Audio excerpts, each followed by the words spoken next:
Please welcome President of UA, Mark McManus.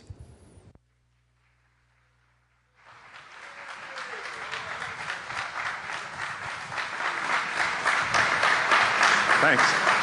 Thank you very much. Thank you very much. Good afternoon, Ann Arbor. Good afternoon to our friends in the labor movement, the House of Labor. This is a fantastic House of Labor. I'm a bit jacked. Anybody jacked up here? And certainly good afternoon to UA Local 190, Randall Whitaker, and the whole staff of 190. How about a round of applause for Randall and the crew?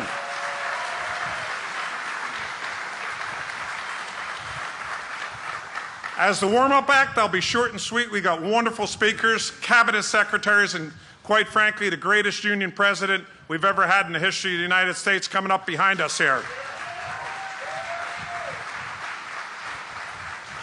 This president has 4 months left to go, and he's running through the tape. He's still delivering on the promises he's made 4 years ago for working men and women in the United States.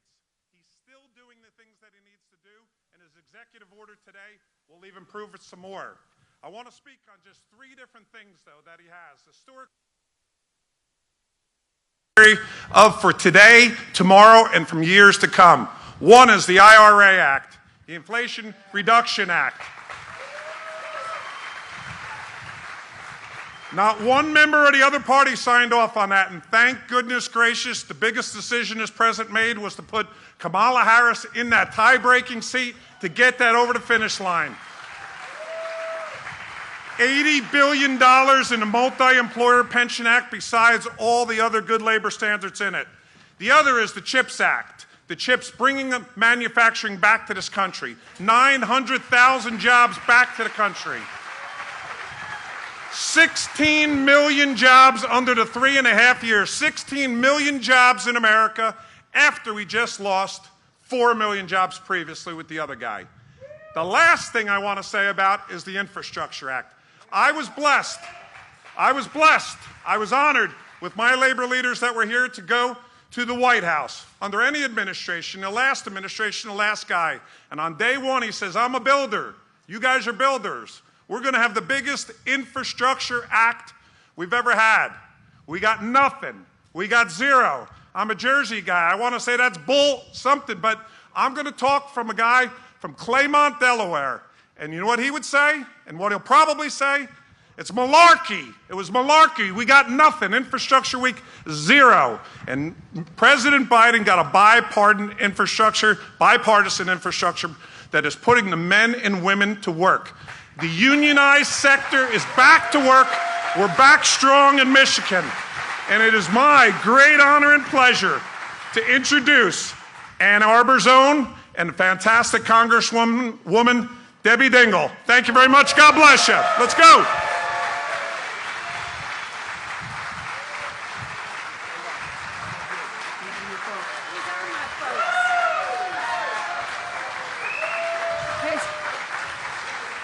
Mark said, these are my folks, and you are my folks. It's an honor to be here with President Biden, who is the most pro-worker president of our lifetimes. And we're joined by 2 labor secretaries two cabinet secretaries, labor, Julie Su, Pete Buttigieg, to Secretary of Transportation, who we welcome, and there go my remarks. I had to have remarks so I didn't be me. You guys aren't laughing at that. I'm trying to behave and not. I never use the word malarkey. We all know that. I tell the truth. I call bullshit when I see bullshit.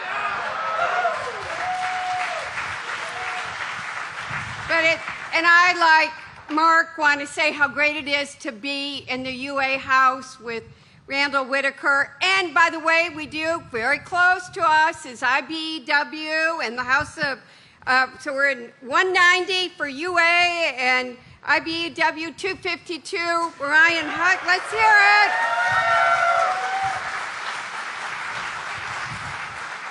And their president's here too. We're joined by a lot of labor presidents you're going to see up on this stage. And it's really my honor because I love the working men and women of this country. You have always had my back. You have always fought for everybody. And that's what it's about. But you guys, you're too quiet today. You better get a little more lively, brother. Yeah. Please, you're not me. Okay, I want to talk about Joe Biden for a minute. I want to tell you, first of all, I love Joe Biden. He has been John Dingell's and my friend for more than 40 years. He and Jill got married when Joe and I got married. I can remember the late night calls that Joe and John would have about so many different issues that matter to working men and women in this country. 2008, when we were looking at the auto bailout and people were going to be put out of their jobs, Joe Biden has never, ever, ever stopped worrying about working men and women in this country.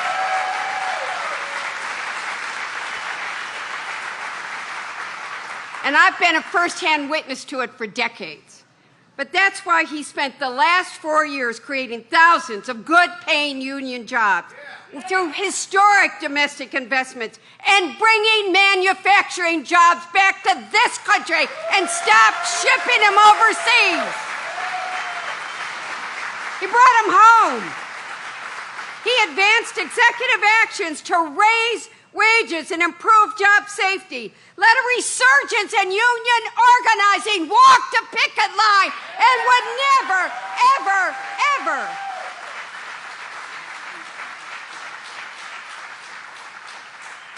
he would never, ever tell somebody they should be fired for walking a picket line. He supports you and your right to speak up. And do not ever forget that your union brothers and sisters, retirees who I held in my arms, who lost their pensions, including 60,000 Michiganders, their pensions were restored and protected by the Bush-Lewis Act.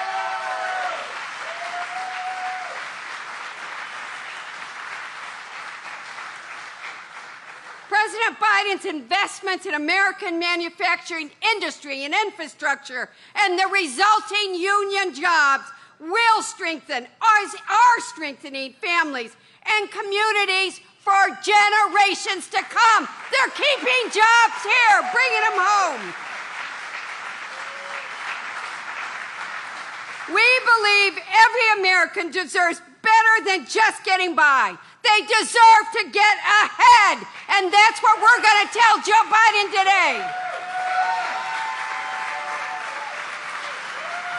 Okay, you guys, I'm going to introduce one of our cabinet secretaries, but you got to promise me. I'm used to Michigan energy, Michigan cheer. So you can be, behave because it's me, but I don't want you behaving when the president comes out here, okay? I just want to ask that. So now I'm proud to introduce Secretary Pete Buttigieg, whose leadership... There. No, come on out. It's there. No, come on. That's what I want to see. And he's a Michiganian now. I was going to say good things for you. Thank you. You're on. How about Representative Debbie Dingell? I'm so excited to be with you. My name's Pete Buttigieg. I have the best job in the federal government because I have the privilege of being out there every day seeing the good work that is happening to improve and modernize America's infrastructure under President Joe Biden's leadership. And we're excited that it's being built by union workers with the skills that you bring, the benefits you deserve, and the wages that you've earned.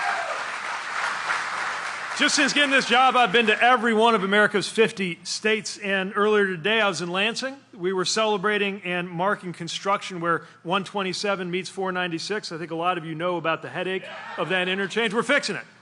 And it's one of 60,000 projects getting support from the Biden-Harris infrastructure vision. We're so proud of it.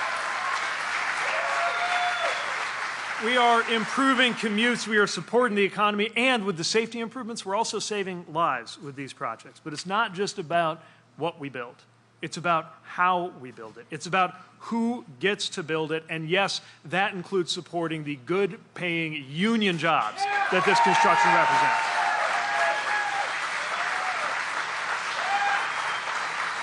And we're seeing all of the trades benefiting. Over in Lansing, we were with the laborers. We got any laborers here? We're the operating engineers.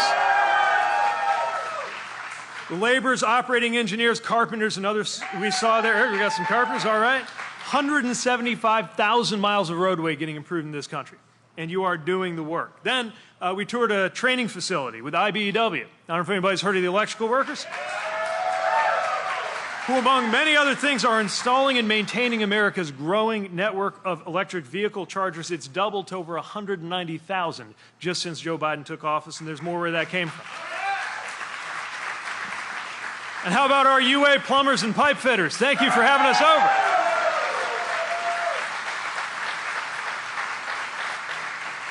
Earlier I was with folks from Local 333. They have a problem that is what we call a good problem to have. They got to build a new, bigger training facility to fit all those apprentices that they're signing up. And a big thanks to Local 190 for hosting us here. Look, the pattern is clear. Union workers are getting more work, and it's making all of America stronger. One of the apprentices I met earlier today, I asked her what this apprenticeship meant to her. She said the apprenticeship and the license she's about to get means freedom for her. It'll be the freedom to live where she wants, the freedom to know that she can work on different projects, and the freedom that comes with knowing that your future is secure. And then there was a journeyman there who talked about what was most exciting for him about all this wasn't the income that was coming to him, is that he was in a position to help sponsor Little League and help with football and make his community a better place. And that's what we see again and again. When we support union workers, those union workers are supporting families and communities that make every American better off.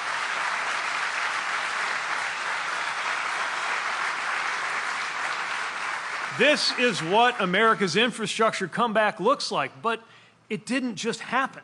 Otherwise, it would have happened all along. This is hard work.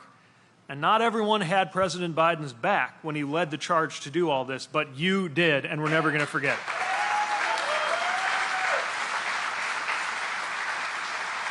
We are seeing the difference between an administration that talks the talk and leadership that walks the walk. In fact, literally, because we're about 20 miles from where President Biden made history as the first sitting president to walk a picket line with the UAW.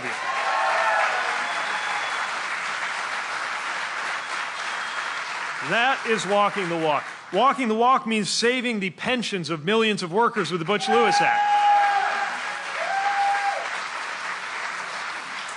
Walking the walk means getting serious about prevailing wage and Davis-Bacon like we have in the Biden-Harris administration.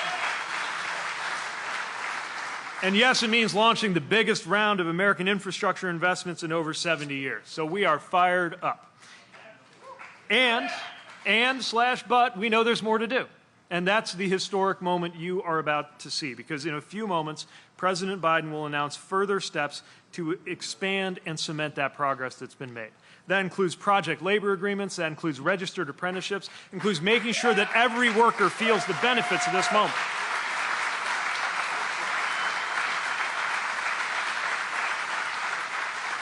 Because if there's one thing I've seen in my travels across the country in this job, it's that union workers aren't just building roads and bridges and factories and airports.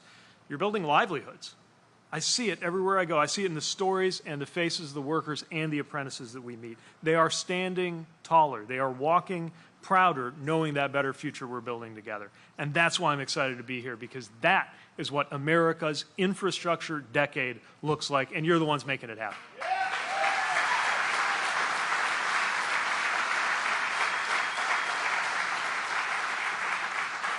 So with that, I have the pleasure and privilege of introducing to you a great friend of American workers and a great friend of mine, not to mention a great colleague in President Biden's cabinet. Please welcome your acting United States Secretary of Labor, Julie Su.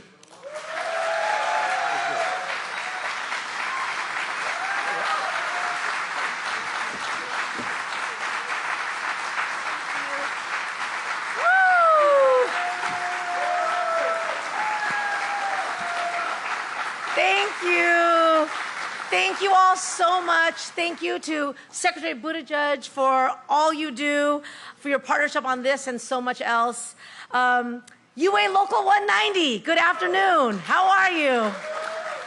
It is great to be with all of you. You've already heard this today, but since day one, the Biden-Harris administration has promised to be the most pro-worker, pro-union administration this country has ever seen.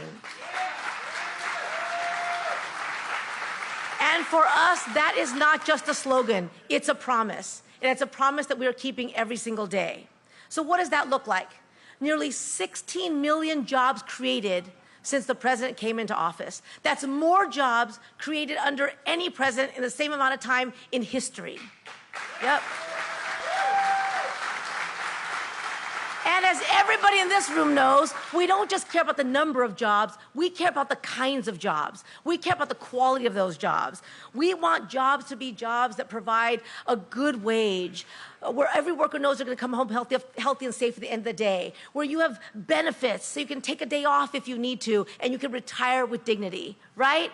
That's what a good job does. And where you can work with a good union contract. So as I've traveled the country this past summer in a Good Job Summer Tour from Phoenix to Fort Lauderdale, from Las Vegas to Milwaukee to Birmingham, and right here in Detroit, we know that we have to stay committed to creating those kinds of good jobs in every single community.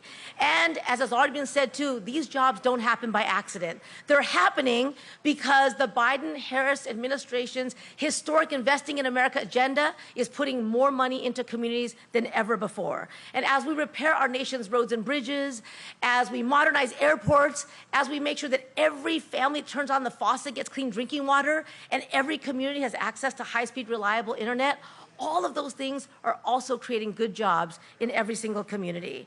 And in President Biden and Vice President Harris's America, those are going to be good union jobs, and we got to keep on doing this work to make sure that that keeps happening. This work is being done by unionized plumbers and pipe fitters, unionized electricians, unionized laborers, it's auto workers, it's hospitality workers, right? It is using American steel made by unionized American workers and using raw materials being mined by unionized American workers. That's right. And this is happening because we've had project labor agreements. In fact, more project labor agreements on federal highway construction projects than in the last 10 years combined. That's why when I travel to union training halls like this one, apprenticeship programs are bursting at the seams, and communities that have been left out before are seeing themselves in the good jobs that are being created. It's also happening because our investments in electric buses are also prioritizing workers, which is why I've been to Fort Valley, Georgia, and Anniston, Alabama, where workers in the South are unionized for the first time, winning record wage increases, winning paid days off, and winning real job security.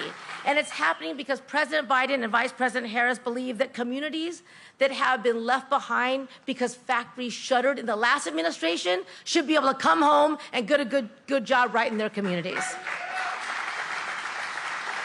Because you all know, like I know, that every single person should be able to get a good job that moves a family from poverty to prosperity, that moves communities from racial exclusion to real inclusion, and that allows women to show that when given a shot, there is nothing we can't do.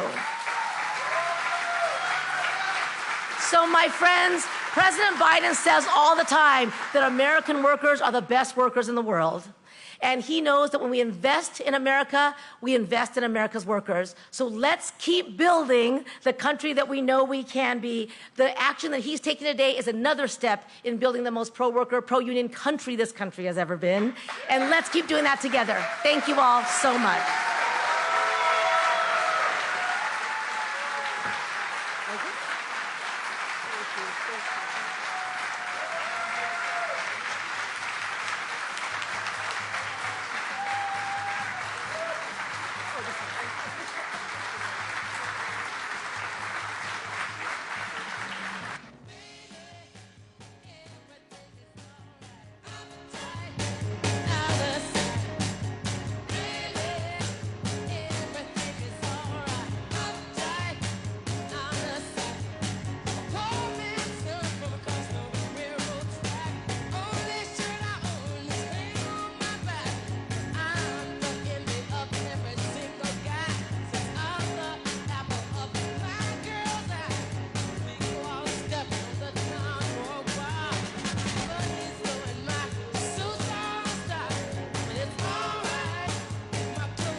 of hell, but I won't back down. No, I'll stand my ground, won't be turned around, and I'll keep this world from dragging me down. Gonna stand my ground, and I won't back down. Hey, baby,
Please welcome Andrew Escobedo, second-year plumbing and pipe fitting apprentice.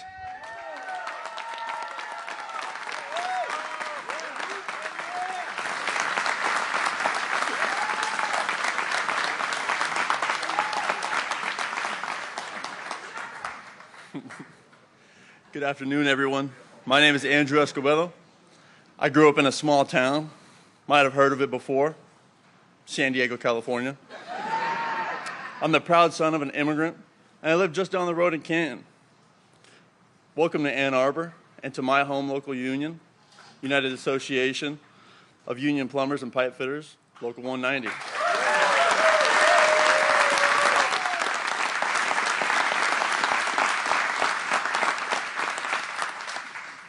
I'm a proud veteran of the United States Coast Guard. I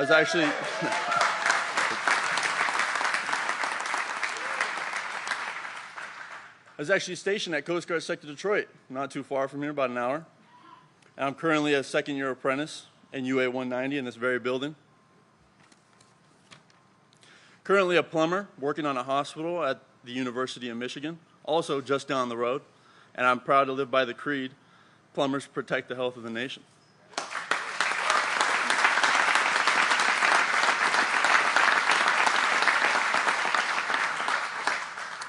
The United Association represents more than 380,000 men and women, just like me, in North America who build this country. We install medical gas systems, we build hospitals, replace lead service lines in our communities. We deliver clean and affordable energy, and we build the future of American semiconductor manufacturing. Sounds like a lot of hard work. It's because it is.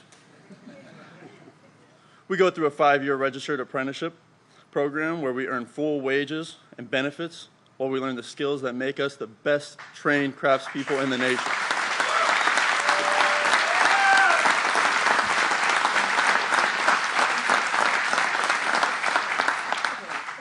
When I left the Coast Guard, I knew I wanted to do something that mattered.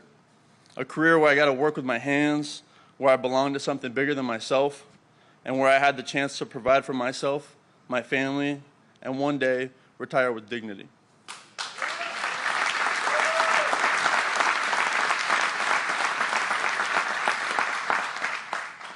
Thanks to President Joe Biden and the investments he has made in the American workers, in the men and women just like me, that dream is now a reality. It is my great honor to introduce to you the most pro-worker and pro-union president in American history, President Joe Biden.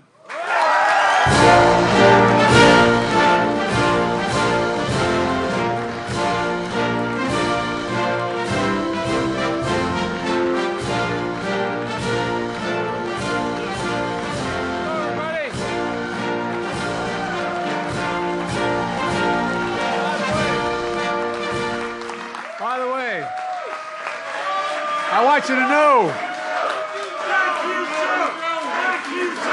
Thank you. Oh,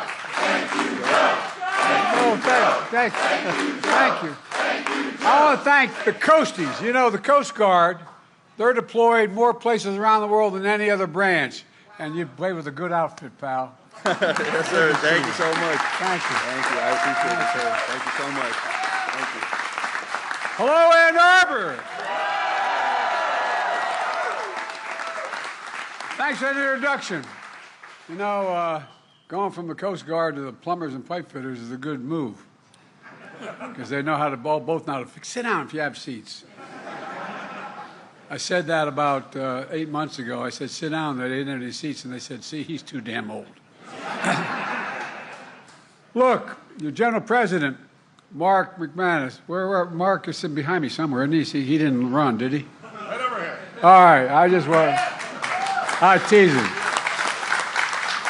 The Local 190 president, Dan, you're sitting next to him? Where's Dan? Here he goes.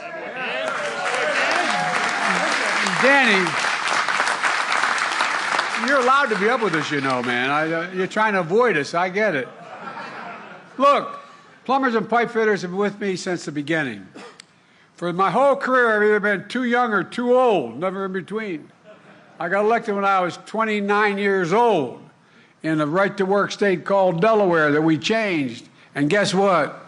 Plumbers and pipe fitters are the 4th union ever endorsed me when I was a 29-year-old kid running for the Senate.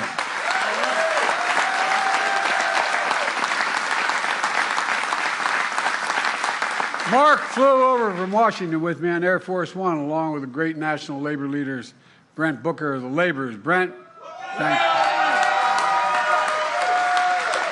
Sean McGarvey, Building Trades.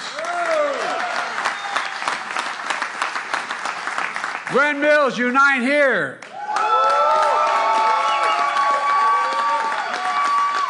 There you are.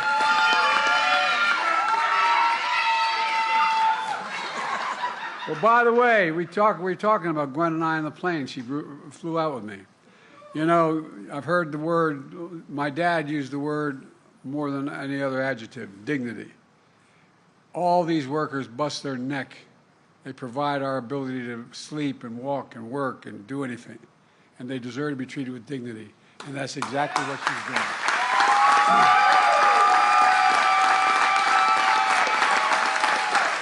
And Kenny Cooper, IBEW. Oh, I'll tell you what, man. Kenny was the first one to stand up for me in 2020. He came out and he said he's going to be for me. And he brought his union along and it changed everything. Kenny, you're not only a great labor leader, you're a good personal friend. Thank you. Thank you, thank you, thank you. And not that it matters to you, but it mattered a hell of a lot to me. The first union that ever endorsed me as a 29-year-old kid. When I got elected, I wasn't old enough to be sworn in. I had to wait 17 days to be eligible. But guess what? This guy was with an outfit called United Steelworkers. First union endorsed me. First union. I remember when they brought me in to see I.W. Abel, who was then president.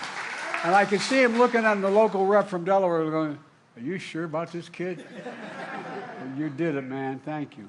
And we're going to make sure steel workers are still backbone of this country for a long, long time to come.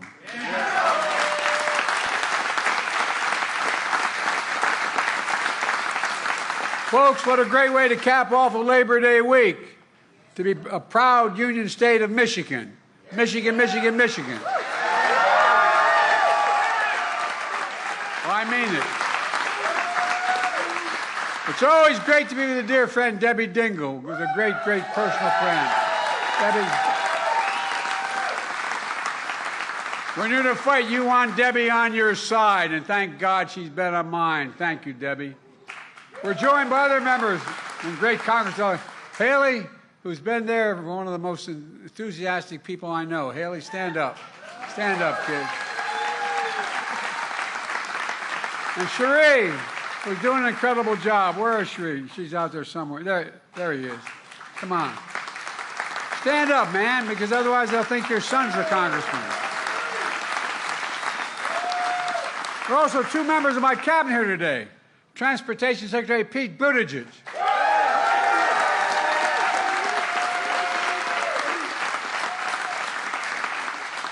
And Acting Labor Secretary Julie Su.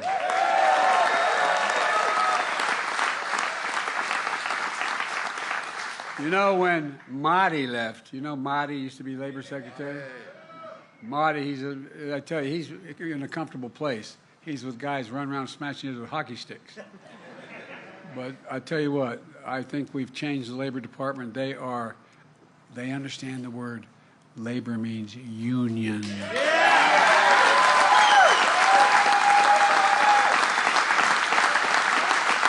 They make this administration the most pro-union administration in the history of the United States of America, period.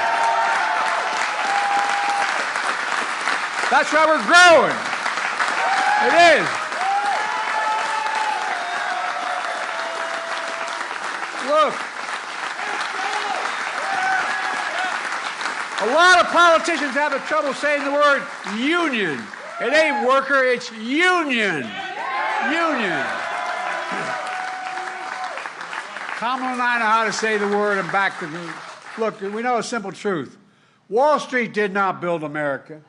The middle class built America. When I started saying this years ago, the press looked at me like I was nuts, but guess what? I may be nuts, but I'm right. Not only Did the middle class build America? You built the middle class. That's a fact. Labor unions built the middle class.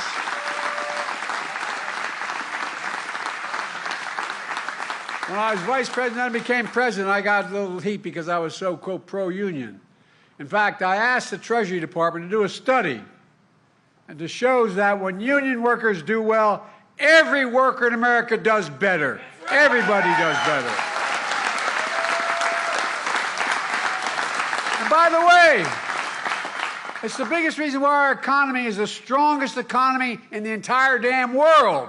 And that's not hyperbole. That's a fact.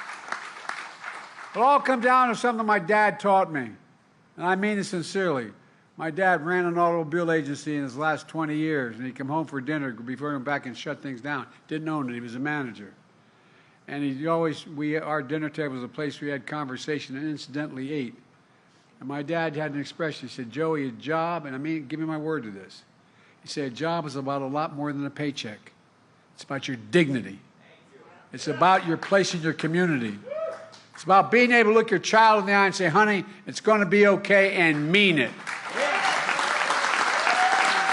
I mean it. It's not a joke.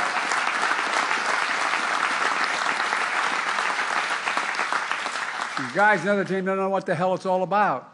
They don't understand the word dignity. A good job. A job you can raise your family on. A job you can get without leaving your hometown without a college degree. I don't know how many times I've traveled across this country as a senator for 374 years. Actually, I'm only 40, but I was there 36 years. But look, I'm serious. As I travel the country, how many times did I hear, and all the rest of you hear, labor people working in other parts of the country, where, Mom, Dad, I can't stay. There's no jobs for me here. You got a job, Mom, Dad, but no place for me. How many times do people have to say that and move? Look at how many communities have been abandoned, left behind, whether they're red or blue, Democrat or Republican. A good union job, a good job in a union is building a future worthy of your dreams. My vision has always been, and I mean this sincerely since I was a young senator, to grow our economy from the middle out and the bottom up instead of the top down. Not a whole lot ever trickled down to my dad's kitchen table. Not a whole lot ever had. We put workers first. We invest in all of America and all Americans. When we do that, we do well. Everybody in America deserves one thing, a fighting chance. Just a chance, no guarantee, a chance, fighting chance.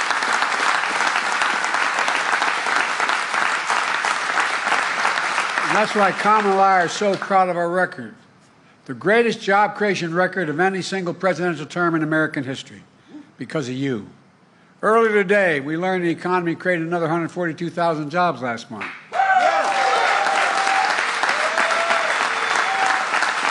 That's 42 straight months in a row, every single month increasing jobs to a total of 16 million new jobs since we took office. It's a fact. And they told us we couldn't do it. Over 1.6 million jobs in construction and manufacturing. Where the hell is it written that America can't lead the world again in manufacturing? We are leading the world in manufacturing, and we'll continue to. Unemployment is down, wages are up. Inflation is way down and continue to come down. I predict it's going to come down this month a little more. And just last year, we added 250 new energy jobs. Clean energy jobs, growing twice as fast as any other sector of the economy. Clean energy. I know the other team doesn't think there's any such thing as global warming. Well, I like to put the other nominee for president, the former president, I'd like to put him in the middle of Arizona for a while. Clean energy workers are joining unions at the highest level in history, double any other portion of the workforce. I've said it before. When I think climate, I think jobs, good paying union jobs.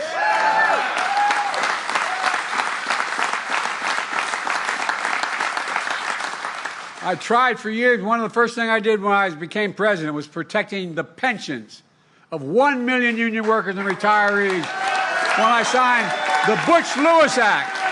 Butch-Lewis. So far, over 62,000 workers and retirees across Michigan are benefiting from that signing. Yes, I am. Before we acted, workers faced cuts in their pension. Now they're not only restoring the full amount of their pensions, but they're getting back pay as well.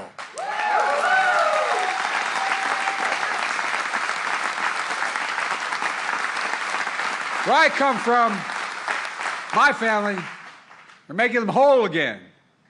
It's a big deal, but let's be clear. Every Democrat in the Michigan delegation voted to protect those pensions, led by Debbie and others. But hear me now. Every single Republican in your delegation voted against protecting those pensions.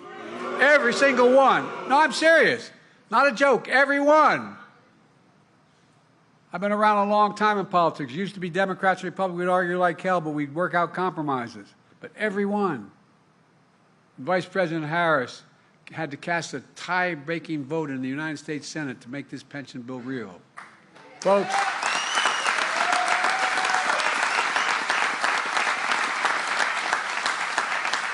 I've been talking about it a while, but we followed up with another big deal, as Barack used to kid me about. I call it Investing in America agenda. It's a simple proposition. That includes our law, rebuilding America's infrastructure, fixing, as your governor said, the damn roads.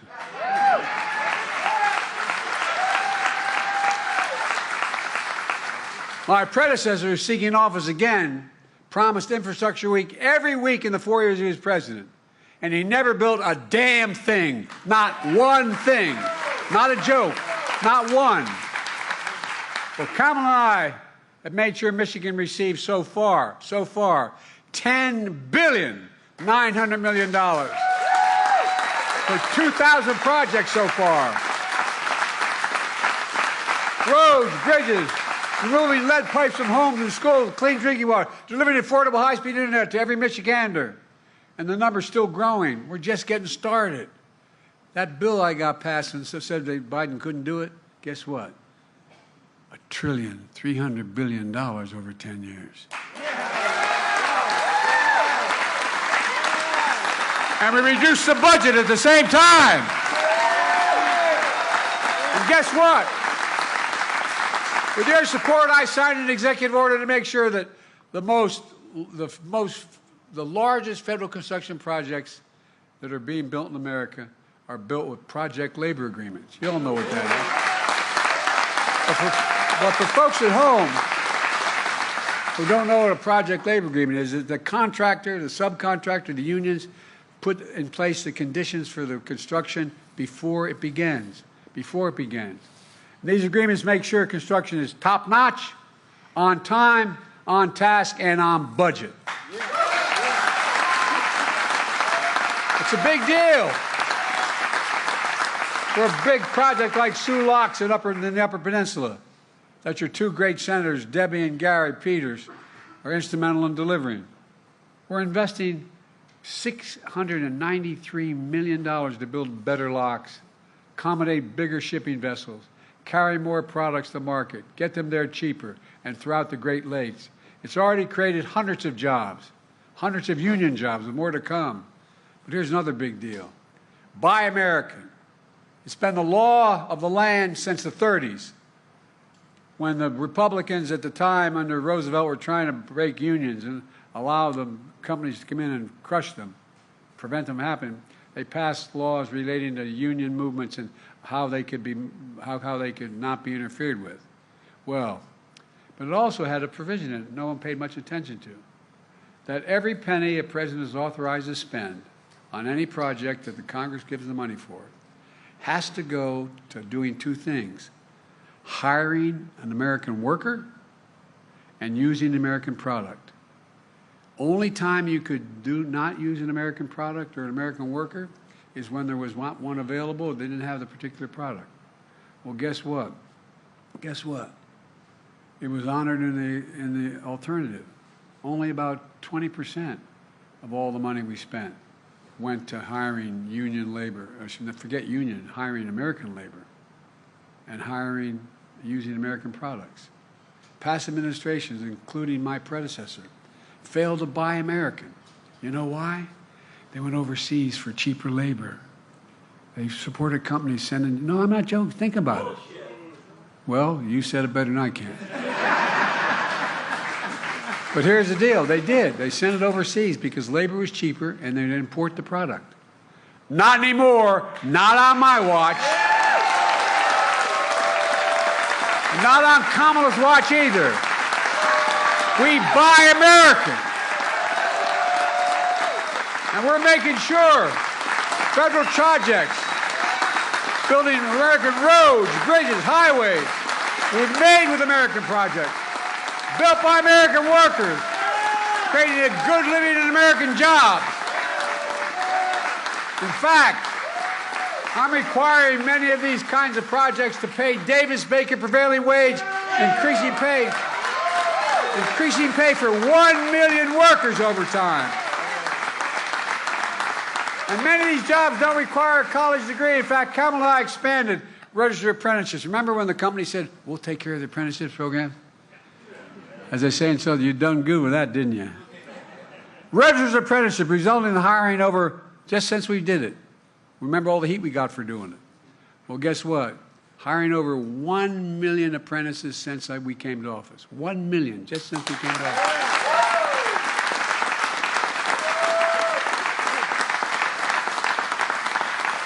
A lot of folks who are in the industry don't realize that apprenticeship is like earning a college degree.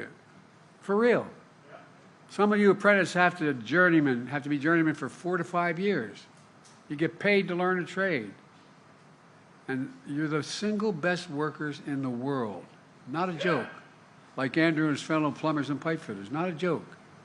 It's not a joke. You know, we invented the computer chip, about the size of the tip of my little finger, which we invented it. We modernized. We did all the work. And guess what?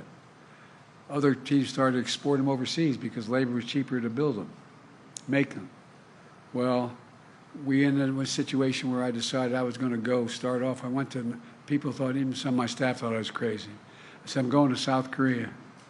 And I'm going to talk to them about it because they were making a whole hell of a lot of these computer chips. And I met with Samsung. They ended up investing over $15 billion in the United States to build the fabs, first to construct the facility. A lot of work there, a lot of prevailing wage for construction work, and then the so-called fabs. They're about as big as a football field, not a joke. And they, in fact, where you actually make the computers, you don't need a college degree, and the average salary is over $102,000 a year. Well, guess what?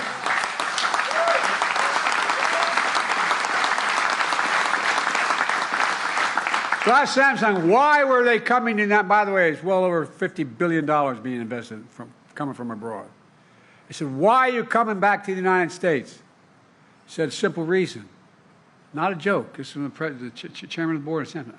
Because you have the most qualified workers in the world. No joke. That's real, not a joke.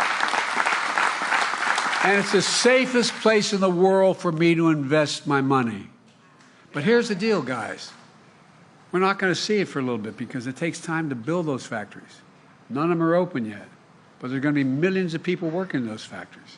And guess what? Once that starts, you're going to create entire communities around them. When you build a factory that has 500,000 people working in that factory, and they're making good money, guess what? You end up building drugstores, movie theaters, supermarkets. You end up building communities around it. No, I really mean it. And by the way, 50% of all the business in America is small business. Small business. So look, when Kamala and I come in, we always believe that the National Labor Relations Board should be pro-labor. Well, that's why one of the most significant things we've done is appointing a National Labor Relations Board members who actually believe in unions and the right to negotiate.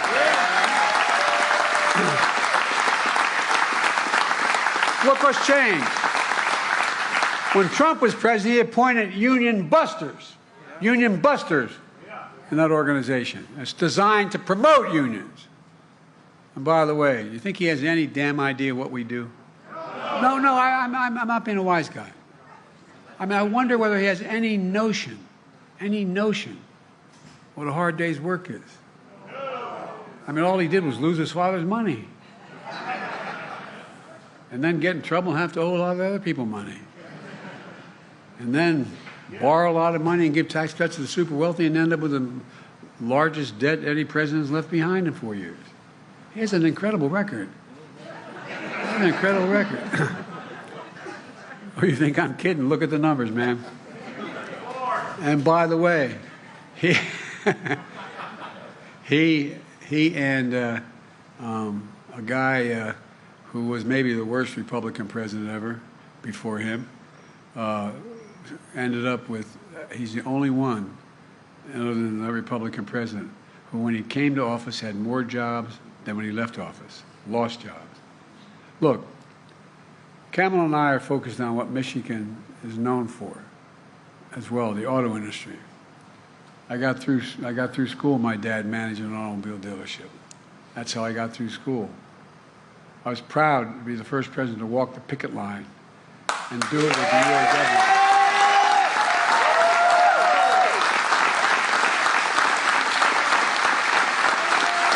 Walk the picket line with UAW workers here in Michigan. And Kamala walked it as well. But Trump would much rather cross a picket line than walk one.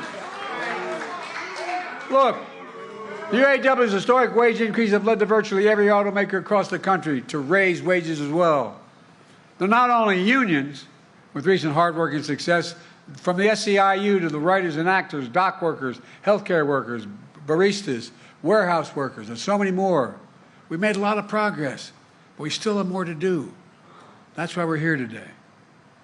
In a few minutes, I'm going to sign another groundbreaking executive order. It's called the Good Jobs Executive Order. For the first time in our history, the official policy of a presidential administration is to specify a clear list of higher labor standards for jobs created through my Investing in America agenda. And here's what my executive order will do. For jobs created using federal dollars, Good Jobs Executive Order will call on a federal agency to protect the workers, the power of the workers, to encourage the free and fair choice to join a union. My executive order goes on to call on federal agencies to include high labor standards in grants that we give, prioritizing projects that pay wages you can raise a family on and provide benefits like child care.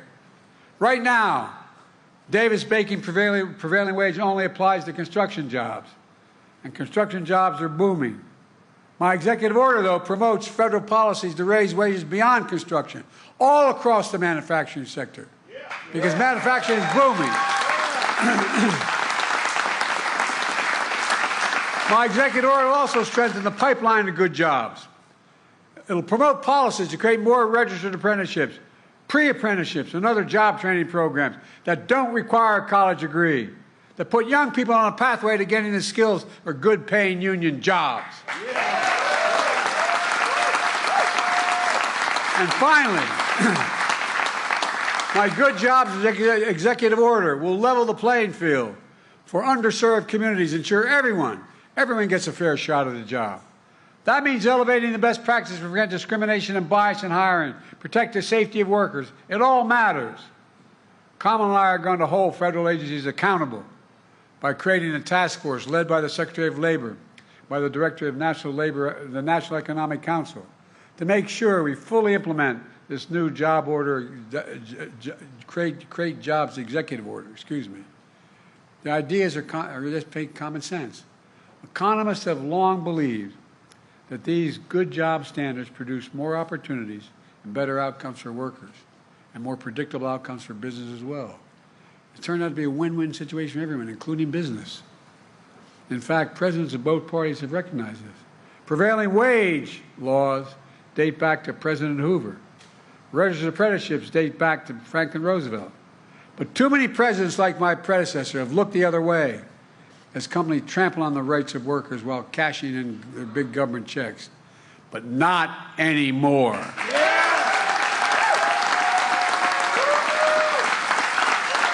With today's executive order, Kamala and I are setting a policy across the board in the support of good job standards.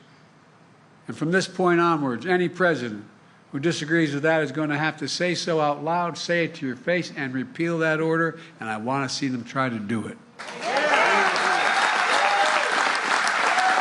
Let me close with this. In 2020, I said one of the reasons I was running was to rebuild the backbone of America, the middle class.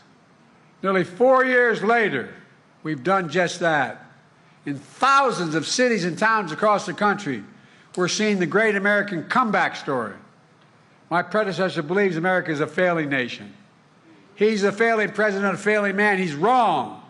America isn't failing, we're winning. We are the indispensable nation in the world. We're the nation of dreamers and doers that led to the greatest advances in human history over the last 200 years. That's who we are. But my predecessor doesn't get it. He refused to visit an American cemetery in France that I was just near because, according to his own chief of staff, a 4-star Marine general, Trump said those servicemen buried there are suckers and losers. My son died because of a year in Iraq. I'm just happy, and I mean this in front of my heart. I'm glad I wasn't there. I think I would have done something. No, I think you would have too. They're heroes. He's the sucker. He's the loser, the way he talks.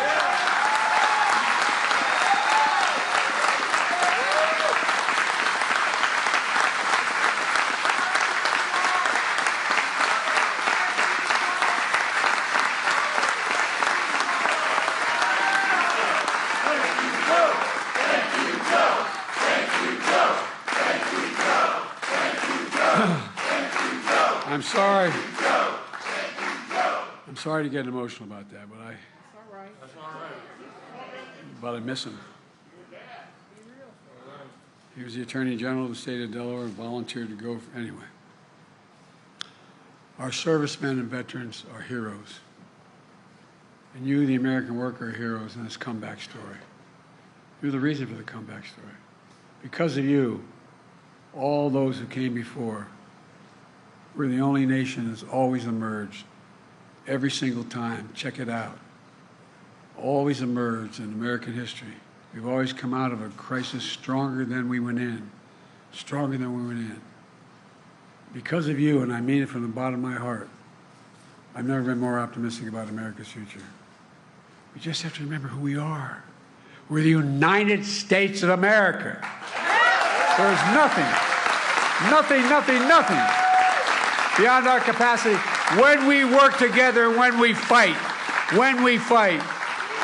I'm now going to go over and sign that Good Jobs Executive Order and keep it going, guys. You're saving the country. God bless you all. God bless America.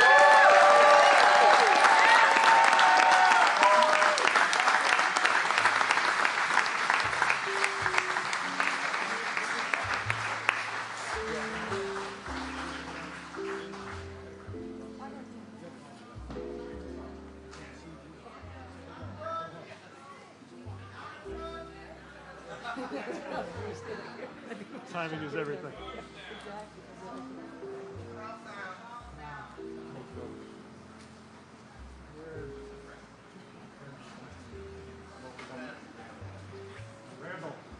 Randall, come on.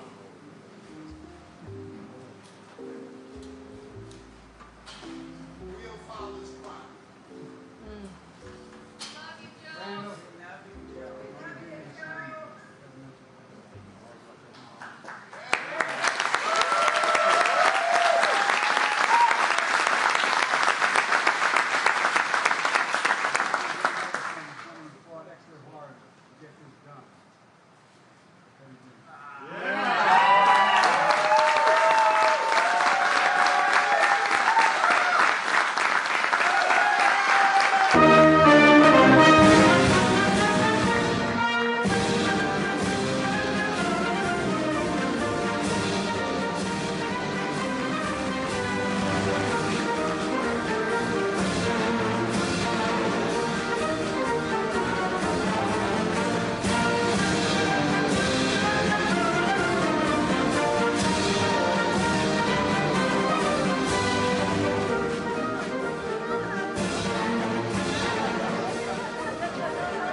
Hey, guys, every time I'd walk out of my grandfather Finnegan's house up in Scranton, Pennsylvania, true story, he'd yell, "Joey, keep the faith."